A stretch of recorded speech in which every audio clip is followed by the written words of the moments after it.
Today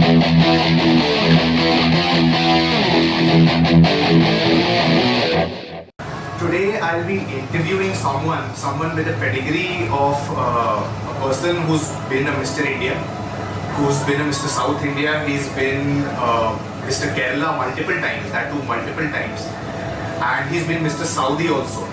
So I'll introduce you to my trainer. He's been here in the gym I work out for the past year, and one of the most humble people I know. So yeah, Mr. Musthafa. Hi. Yeah. So पहले sir आपसे एक question कि आप अभी पहले तो all the best for your Mister World sir, Mister Worlds के लिए जा रहे हैं. Thank you so much. And sir you have never competed in Mister India पहले, राइट? ये फर्स्ट कॉम्पिटिशन? First time. अच्छा. ये मेरा ड्रीम था मिस्टर इंडिया. हाँ. 20 years से मेरा ड्रीम था.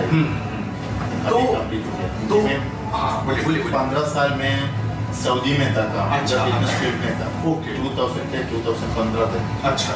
जैसे आपने मुझे बताया कि sir has been training for the last 23 years. Okay. He started at 18. तो 18 पे what do you want to this? आपको कैसा लगा कि नहीं यार मुझे भी करनी है वेट लिफ्टिंग? एक्चुअली मैं जब SLC है कि मेरा 15 के बाद मैं एक डांसर था. अच्छा. 1 year तक डांसर कुछ ना कुछ स्टेज में जाके डांस कर रहा था. कि सिनेमैटिक डांस. ओके. इसके बाद मैं बहुत पतला हो गया डांस करके करके. हाइट तो मैं अभी 173 है. 5'9", 5'10". तो मैं पतला हो गया वो टाइम पे, क्योंकि मैं मार्शल आर्ट्स में भी गया था. अच्छा. टाइकोंडो भी जाके मैं बहुत पतला हो गया. छोटे सब लोग ऐसा मुझे देख के आशा था क्या इतना पतला हो गया, तो ऐसा पेंसिल ऐसा बोलता था. अच्छा. तो मैं क्या किया कि वो टाइम पे मोहर्रा फिल्म रिलीज हो गया. मोहर्रा सुनील शेट्टी का वो फेमस मोहर्रा. हाँ. वो रिलीज हो गया. तब लोग मेरा फ्रेंड्स लोग बोला तो सुनील शेट्टी जैसा थोड़ा फेस कट है और बॉडी भी आएगा तो उस जैसा हो जाएगा. अच्छा. तो मैं सोचा ओके तो थोड़ा बॉडी बनाएगा तो अच्छा. उस जैसा हो जाएगा. अच्छा. सच में वही एक कारण मैं जिम जाने. लेकिन सुनील शेट्टी तो उसके बाद चूपरी फिल्म के वो स्टॉप कर दिया. लेकिन मेरा लाइफ हो गया ये. जी. तो उसको भी मुझे फर्स्ट टाइम बोलना. जी. तो ये ड्यूरिंग दीज 23 years है ना, आपने अपने ट्रेनिंग के दौरान भी बहुत गलतियां की होंगी जिससे आप खुद सीखे होंगे. तो ऐसा कुछ था इम्पोर्टेंट जो आप सीखे एट अ पर्टिकुलर टाइम, जो आप गलत कर रहे थे बहुत दिन से, जो आपको किसी ने बताया कि नहीं ये ऐसे नहीं ऐसे किया जाता है, या जो आप खुद पढ़े कि नहीं यार ये तो मैं गलत कर रहा हूँ इसलिए इतने दिन से नहीं हो रहे? आपको कोई ऐसा लैगिंग बॉडी पार्ट जो आपको लगता हो कि मेरी पूरी बॉडी ठीक ठाक है, अच्छी लगती है मुझे, ये एक बॉडी पार्ट है जो अच्छा नहीं लग रहा है, तो उस पर आप कैसा लगता था? कौन सा बॉडी पार्ट आपको लगता है जो वीक पार्ट है? किसका बॉडी में आपके? हाँ. अभी मेरा अभी आज और भी डेवलप होना है. अच्छा. कि मैं जो अभी कॉम्पीट कर रहा है तो 90+ है. 90+ है तो मसल मास और एब्स ड्राई होने के लिए बहुत टफ है. हाँ. स्पेशली हम इंडियंस है ना. हाँ. तो वो मेरा एब्स थोड़ा वीक है. अच्छा. लेकिन 90 इंडियन में तो इंडियन में 90+ है तो आप थोड़ा वीक हो भी चांसेस है. हाँ. लेकिन बाहर जाएगा तो नहीं हो पाएगा. हाँ, सही बात है. और आपका favourite body part two train क्या है? आपको सबसे अच्छा क्या ट्रेन करना है? मेरा फेवरेट लेग्स है. अच्छा. मैं लेग्स में बहुत मजा है मुझे. अच्छा. मैं वीकली 2 टाइम लेग्स, बाकी एवरी पार्ट 1 टाइम. अच्छा. ऐसा था ऑफ सीजन वर्कआउट. अच्छा. अभी सीजन अभी कॉम्पिटिशन टाइम में मैं 3 टाइम लेग्स वर्कआउट कर रहा हूँ. Alternate days legs. अच्छा. तो please listen to what he is saying and train your legs. And बहुत rarely we do find people जिनको लेग्स ट्रेन करना अच्छा लगता है, क्योंकि लेग्स तो छोड़ देते हैं लोग कि नहीं करना ट्रेन, छोड़ो हटाओ. कंसिडरिंग लेग्स, आप कुछ बोलना चाहेंगे लोगों को कि लेग्स जो है वो ट्रेन करें, क्यों करें? लेग्स तो फाउंडेशन है हमारा. हमारा अपर बॉडी को कौन लेके जाता है? लेग्स. तो पूरा जब भी लेग्स को जब भी रश नहीं है, जब भी हम अपर बॉडी रश है तो भी लोअर बॉडी काम कर रहा है. हाँ. तो वो स्ट्रॉन्ग होना है. लेग्स जिसको स्ट्रॉन्ग है ऑटोमेटिकली उसको अपर बॉडी स्ट्रॉन्ग हो जाएगा. अब ये बोलना चाहते हैं कि अगर आप लेग्स अच्छे से ट्रेन करते हैं तो अपर बॉडी आपका जो है अगर आप थोड़ा सा हल्का भी कर दोगे तो स्ट्रेंथ और मसल गेन बढ़ेगा ही आपका. ओवरऑल मास पुट ऑन करेगा body. So please listen to this, hearing this from the mouth of a mister India, I think it would be a lot more legitimate coming out, right?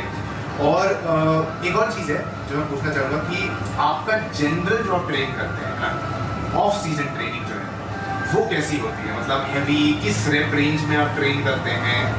Off season में मैं within 40 minutes में मेरा workout करता हूँ। अच्छा, मतलब intense. हाँ, तो पोस्ट वर्कआउट के लिए मैं 20 मिनट्स कार्डियो। अच्छा, यानी total 40 minutes weight training, 20 minutes cardio.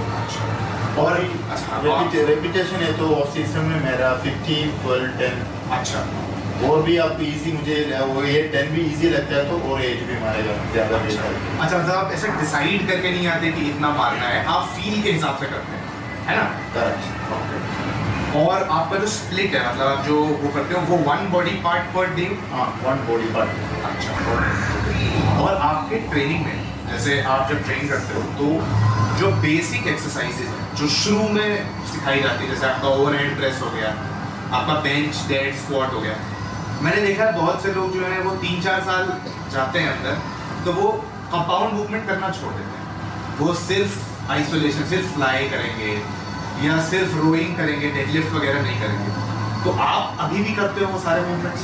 नहीं, मेरा जो वर्कआउट में फर्स्ट आइसोलेशन से हाँ, उसको रीजन मैं बोलूँ मुझे, क्योंकि अभी हम एग्जाम्पल टेस्ट कर रहा हूँ, अभी फर्स्ट बेंच प्रेस हम स्टार्ट करने टाइम में हाँ, क्यों उसमें स्मॉलर मसल है ट्राइसेप्स, इसलिए ये शोल्डर तो बिगर मसल है, लेकिन ये ट्राइसेप्स चेस्ट में हमको इफेक्ट आने का पहला ट्राइसेप्स तक जाएगा। अच्छा, इसी वजह से हम स्टॉप करना पड़ेगा। हाँ, तो इससे भी बेटर आइसोलेशन ऐसे चेस्ट के लिए मैं भी फ्लाई ऐसा कुछ करके रीसेट करके हाँ, चेस्ट अकेले वार्म करके हाँ, आप बेंच प्रेस करके देखो हाँ, तो आपको फर्स्ट चेस्ट में भी फील आएगा। अच्छा, क्योंकि ये ट्राइसेप्स और शोल्डर फुल में व्हेन वार्म अप नहीं हुआ है तो उसको और भी कैपेसिटी है।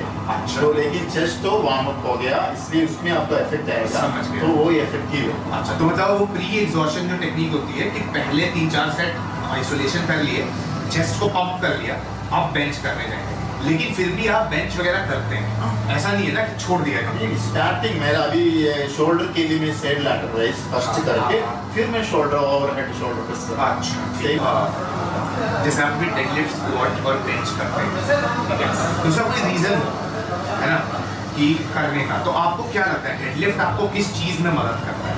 What does it help? Deadlift तो है ना, सबको डेडलिफ्ट करने के लिए लेजी है। अच्छा, क्योंकि उसका रीजन क्या है, सबसे डिफिकल्ट वर्कआउट है क्योंकि वो लोअर बैक के लिए ना, जब ये डेडलिफ्ट करेगा तो हमको फिर जिम में बैठ नहीं सकेगा, जल्दी घर पहुंचना है। हाँ, उसका रीजन क्या है, बैक पेन उठना है, क्योंकि जिम में सबके सामने हम लेट हो जाएगा तो हमको शर्म आता है, इसलिए सब सारे वर्कआउट में डेडलिफ्ट कोई फर्स्ट नहीं करेगा, वो सबसे लास्ट कर रहा है। उसका रीजन इसके बाद फिर जिम बैठ नहीं सकेगा, घर पहुंचना है, रेस्ट लेना। अच्छा, तो आप भी लास्ट करते हैं? मैं भी लास्ट करता हूँ। तो अब जैसे मैं अपना डेडलिफ्ट फर्स्ट करता हूँ, ठीक है, मेरा रीजन क्या है कि अगर मैं लास्ट में करता हूँ तो मेरे में इतनी जान ही नहीं बचती कि मैं खींच पाऊँ उतना वेट, और प्लस मेरी ग्रिप जो है वो उतनी अच्छी नहीं। तो अगर आप बैक कर लेंगे ऑलरेडी तो आपकी ग्रिप तो जा ही चुकी होगी, हैवी बैक करने के बाद। इम्पॉर्टेंट क्यों इम्पॉर्टेंट? डेडलिफ्ट ये total body full body workout है, स्क्वाट उसमें हाँ स्क्वाट करा, लेकिन जो डेडलिफ्ट कर रहा है उसका बॉडी फ्री यानी वेटलेस फील आएगा। जो भारी वेट से डेडलिफ्ट करता है ना, उसको बॉडी फ्री यानी वेटलेस फील आएगा। उसको जो नॉर्मल एक्टिविटी सब इजी हो जाए, क्योंकि उसका बैक स्ट्रॉन्ग, उसमें आर्मस्ट्रिंग, क्वाड्रिसेप्स, आर्म्स, स्पेशली फोरआर्म। मैं फोरआर्म के लिए अलग वर्कआउट नहीं कर रहा हूँ। अच्छा, स्पेशली मेरा फोरआर्म वर्कआउट ही डेडलिफ्ट है। अच्छा, क्योंकि कम 15-12 reps इतना हेवी वेट होल्ड करने टाइम में फुल ये मसल डेवलप होता है। इसलिए मैं जो बैक कर रहा है, जो डेडलिफ्ट कर रहा है, उसको फोरआर्म करना जरूरत नहीं है। अच्छा, तो उसको फोरआर्म चाहिए, वो deadlift and lats, pull up, pull over सब करना है अच्छे से। बैक वर्कआउट अच्छा से करना है, डेडलिफ्ट करना है, ऑटोमेटिकली फोरआर्म आ जाएगा। मैंने ये चीज देखी है कि डेडलिफ्ट से ट्रैप्स भी अच्छे बन जाते हैं, क्योंकि जब वो वेट आपको खींचता है ना नीचे, तो पूरा प्रेशर यहाँ पे आ जाता है, है ना। अब जैसे मेरे को लोग बोलते हैं मेरा ट्रैप्स जो है वो जेनेटिकली अच्छा है, बड़ा है, ठीक है। तो मैंने कभी ऐसा नहीं किया कि मैं ट्रैप्स को वीक में 3 बार कर रहा हूँ उठाने के लिए, जेनेटिकली तो अच्छा है ही। मैं अपने ट्रैप के वर्कआउट बहुत फ्रीक्वेंटली स्किप भी कर देता हूँ, क्योंकि बहुत बार ऐसा होता है कि अगर आप, जैसे मेरा वर्कआउट ऐसे है कि बैक के अगले दिन शोल्डर्स होता है, तो अगर आप हैवी डेडलिफ्ट किए हो तो आपके हाथ में इतना ताकत ही नहीं रहता है कि फिर उतना हैवी श्रग कर पाओ, है ना, तो लाइट ही करना पड़ता है। तो अब मैं क्या करता हूँ, मैंने देखा है कि मेरे डेडलिफ्ट जब मैं करता हूँ उसके बाद मेरा ट्रैप बहुत सोर होता है, ठीक है, इसलिए मैं पहला बोला फुल बॉडी वर्कआउट। हाँ, तो इसलिए लोगों को ये समझते हैं, क्योंकि आप देखो, आप अगर डेडलिफ्ट करोगे ना आपको कहीं पंप नहीं आएगा, लोअर बैक में थोड़ा सा आ जाएगा, कुछ मसल भी नहीं देख सकते। हाँ, तो इसलिए लोगों को पसंद नहीं आता कि यार कुछ मसल तो दिख नहीं रहा है इसमें, क्या पॉइंट है। तो अब सर 200 kg 10 reps के लिए करते हैं, तो 10 reps with 200 kg please do not attempt, and unless you are experienced enough please do not try। 200 में जब आप जाते हो तो आप जो है बेल्ट लगाना किस वेट से शुरू करते हैं? अपना डबल बॉडी वेट से। अच्छा, मतलब बॉडी अराउंड 170-180 पे आप शुरू करते हो बेल्ट यूज करना। Another thing that is very important, belt पे डिपेंडेंट मत हो जाइए।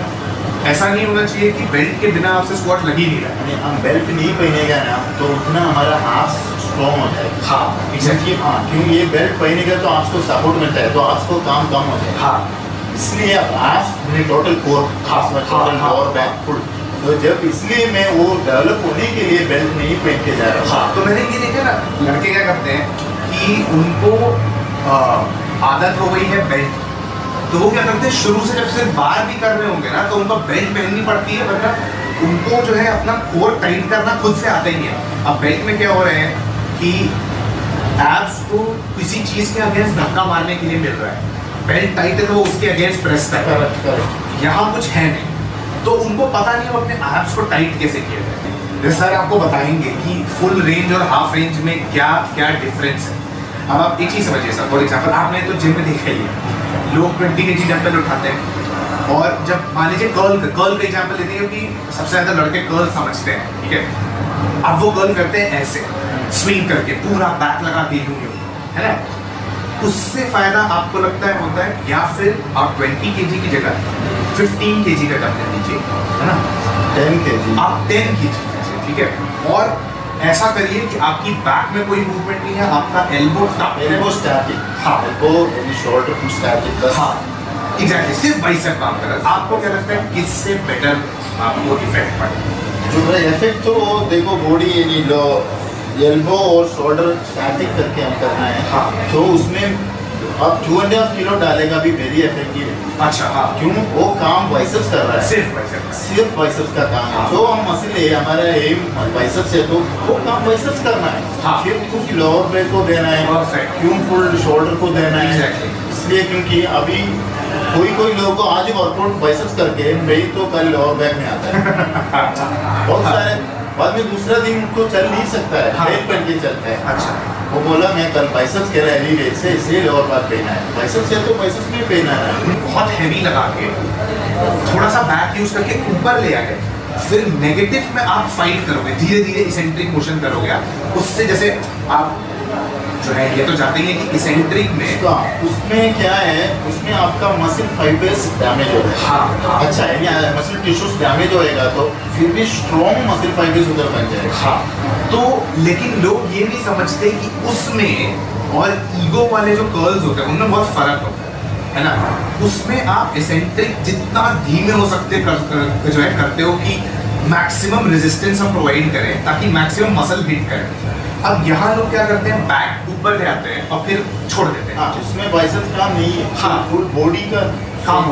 आप भी हैवी ट्रेन करते हैं, मैं भी हैवी ट्रेन, मैं तो बोलता हूँ बल्कि कि heavy lifting is very important. आपका स्ट्रेंथ गेन जब तक नहीं होगा आपको साइज नहीं आएगा, ठीक है, लेकिन स्ट्रेंथ गेन करेक्ट तरीके से करना।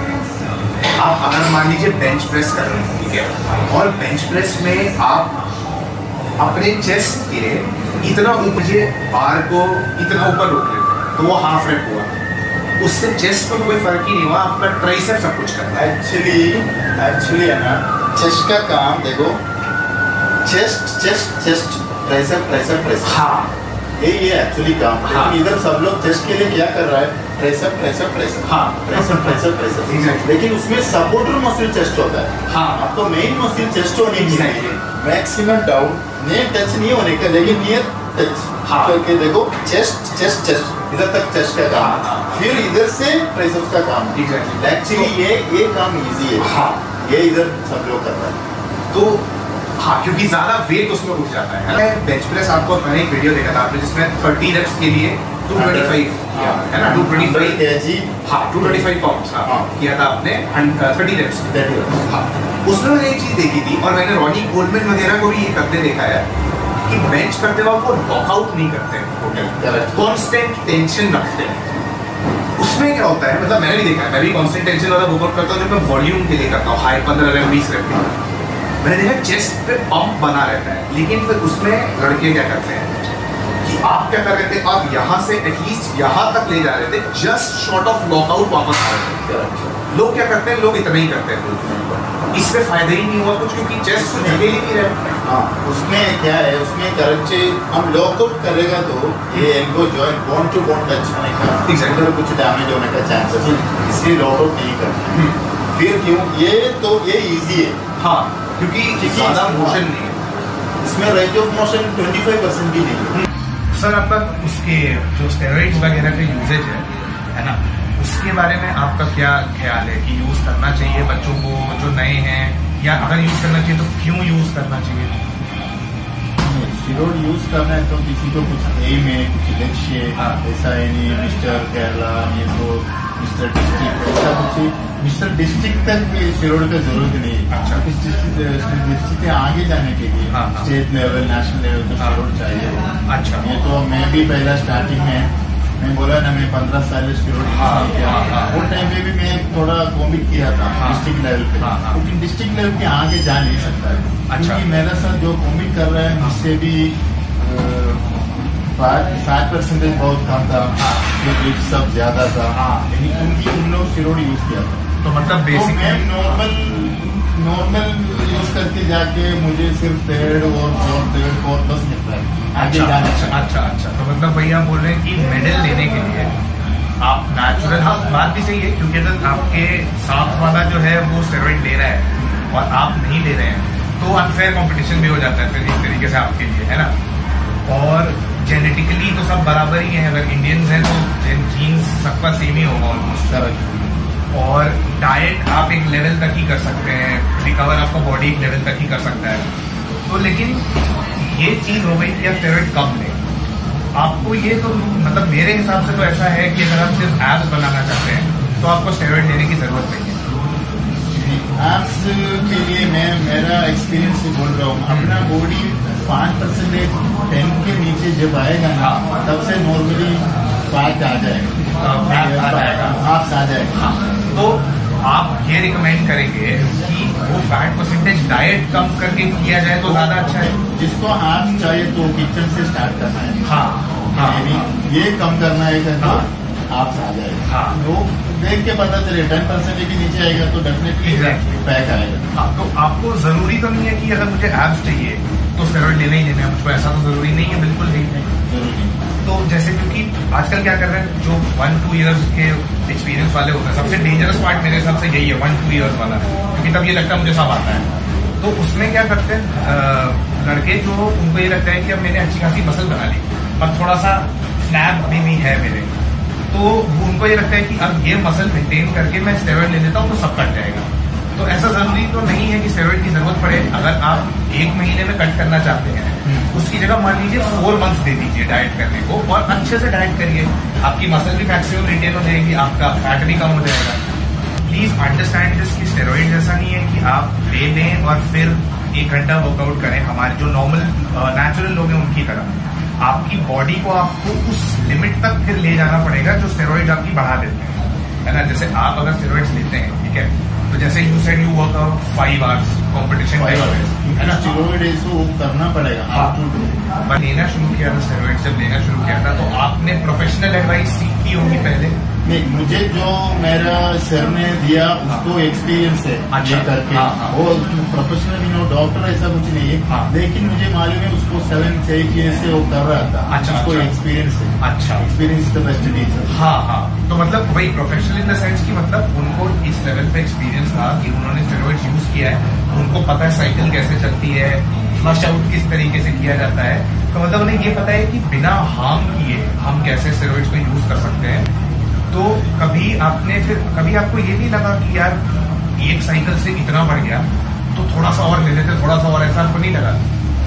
हमारा हम इंसान के लिए एक लिमिट है। हाँ, हमको तो पहाड़ जैसा बढ़ नहीं सकते। हाँ हाँ, हमारा लिमिट है सबको। हाँ, वो लिमिट तक आ सकता है। हाँ, हमारा हाइट वेट सब देख। हाँ हाँ हाँ, इससे ज्यादा है तो हम हमारा लाइफ छोड़ के जाना पड़ेगा। हाँ, तो फिर वही आप बोल रहे हैं कि अगर बहुत ज्यादा लालच बढ़ जाती है कि यार अब 20 इंच के आर्म्स हो गए, अब 22 करने हैं मुझे, और 22 भी अगले 3 ही महीने में करने हैं मुझे, तो ओवर डोजेज जो है वो सीवियर जो है दिक्कत करता है स्टेरॉइड्स के टर्म्स में, राइट?